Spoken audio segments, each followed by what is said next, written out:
Video, I'm going to show you how to set up the different preferences for the practice management side of NextGen.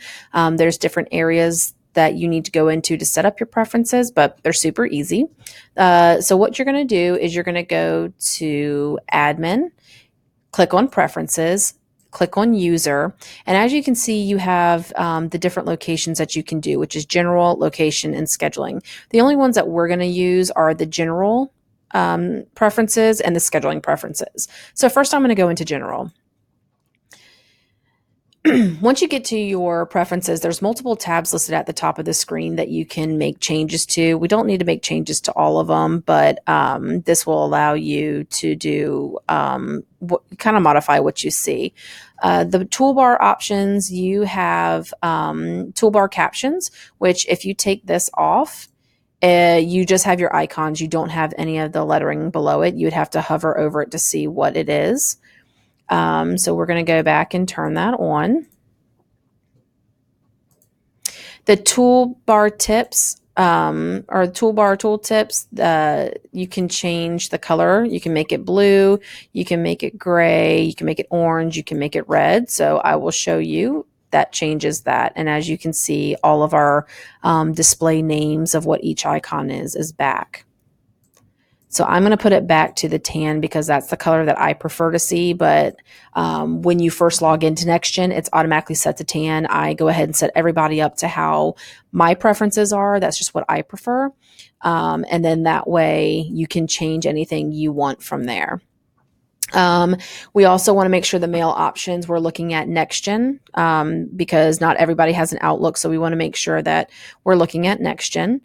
We start our lookup options as last name. So when it comes up that you want to search for a patient, it's automatically going to have the cursor in the last name.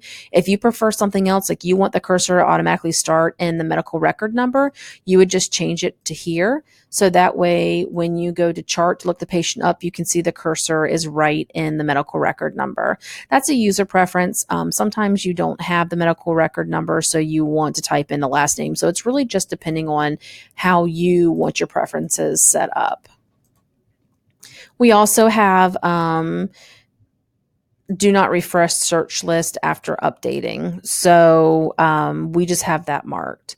For the chart, we want to make sure everything is in Microsoft Word and we're looking at everything in an encounter date.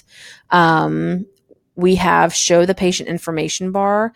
You don't have to have that. And what this patient information bar is, when you go into chart and you go to Crystal Tester, this is the information bar right here. So you don't have to have that listed if you don't want. That's a preference that you can turn on and off. You can also change the color of this. When it initially comes up, it comes up as gray. You can see I've changed mine to like a little blue color. It makes it a little more happy. Gray is kind of dull. So that is how you change that. We don't do anything with printing or lookup. We don't do anything with advisor. The tasks, you can change that your tasks are highlighted in a certain color. So if you go and you click multiple different task types that you want to view, the ones that you will work on will be showing up in blue. You can choose here how you want your tasks to show up. So I have mine showing up in due date order. So the one that needs to be done the most recent or the soonest appointment is going to show up at the top.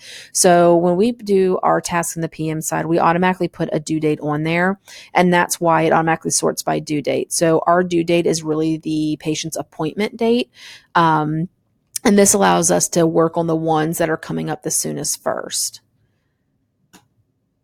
All right, so now we are going to go over here to document management. We don't do anything with autoflow. We don't do anything with payment and forms. We don't do anything with. So the only things you really need to work on are the general, the chart, and the tasks. Those are the only things that we do. Now, if you come back to admin, preferences, user, and scheduling, this is where we have a little bit more set up.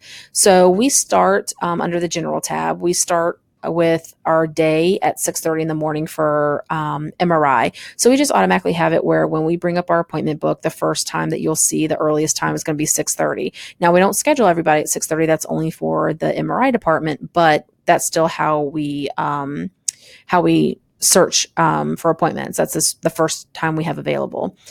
You'll see we don't have anything in default appointment lookup or default appointment lookup status. We leave all that blank. I like to look at the weekly schedule because, as I showed you before, when you pull up the weekly schedule, you pull up one doctor and it shows their whole week, what they have going on. So if someone needs a 2-week follow-up with Dr. Carlson, you have Dr. Carlson, you go scroll ahead for 2 weeks and you can see what he has that entire week, and you can book someone on that schedule. There's certain things that we have marked on here. Those are just automatically displayed. We've had that set up since we started, so I just set everybody up the initial way. With multi-view, this is where you go to check all the providers you want to see if you're looking at multi-view. So for scheduling, we have all the providers, we have all the PAs and nurse practitioners, we have the physical therapy department for who we can schedule on for their first initial eval. So everybody we want to be able to see, we put on there. I also go under resources and do the same thing, mark everybody, because that's going to show what resources you can see in the schedule. If you don't have people marked in resources, then you won't be able to actually schedule anybody on their schedule. So it's just a hot mess. So anybody you want to schedule for, you just want to make sure that you're putting their name, checking their name off in here. We don't do anything with daily view. Events, you're not going to have to do anything with that. The appointment search, wait list, you don't have to do anything with that right now. I am working on figuring out how the wait list works and different things like that. So once we get that figured out, we'll talk a little more about this section. The other thing is the tooltips. So what a tooltip is when you are on the appointment schedule and you want to find some information out without actually opening up the appointment itself, you can hover over it and have events or different things shown. So I have it where you can see the appointment date, the begin time, what the event is, the doctor that's going to be doing it, the details of the appointment. So what kind, and our details we'll put if it's like a MRI of the lumbar spine, or for epidurals, we'll put left L45 TFESI.